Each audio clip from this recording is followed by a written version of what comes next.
বাংলাদেশের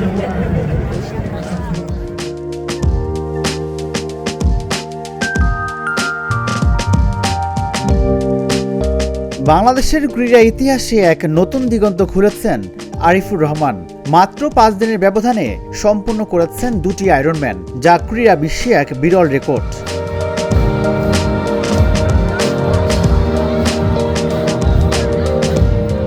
গত 14 সেপ্টেম্বর ফ্রান্সের নিস শহরে অনুষ্ঠিত আয়রনম্যান ওয়ার্ল্ড চ্যাম্পিয়নশিপে অংশ নেন আরিফুর। বিশ্বের অন্যতম কঠিন পাহাড়ি বাইক কোর্স পেরিয়ে তিনি শেষ করেন রেসটি।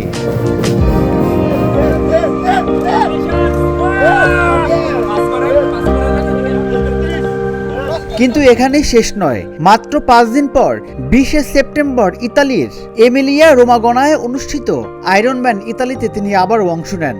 অবিশ্বাস্যভাবে আরও ভালো টাইমিং নিয়ে শেষ করেন এই রেস, যেখানে তিনি রেকর্ড করেন তার ক্যারিয়ারের সেরা সাঁতার ও সাইক্লিং পারফরম্যান্স।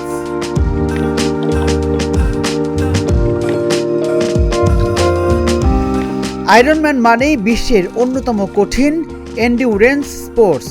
3.8 কিলোমিটার সাঁতার, 180 কিলোমিটার সাইক্লিং এবং 42.2 কিলোমিটার দৌড়। শুধু একটি রেস শেষ করাই যেখানে বিশাল সাফল্য, সেখানে মাত্র 5 দিনের ব্যবধানে 2টি আয়রনম্যান শেষ করা কার্যত অসম্ভবের মতো।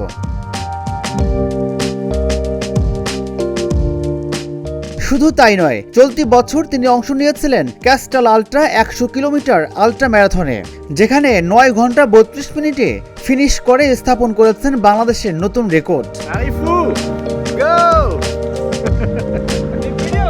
আরিফুর রহমান প্রমাণ করেছেন, ইচ্ছা শক্তি, পরিশ্রম এবং অধ্যবসায় থাকলে একজন বাঙালি ও বিশ্বের সবচেয়ে কঠিন এন্ডিউরেন্স ক্রীড়ায় একের পর এক ইতিহাস গড়তে পারে।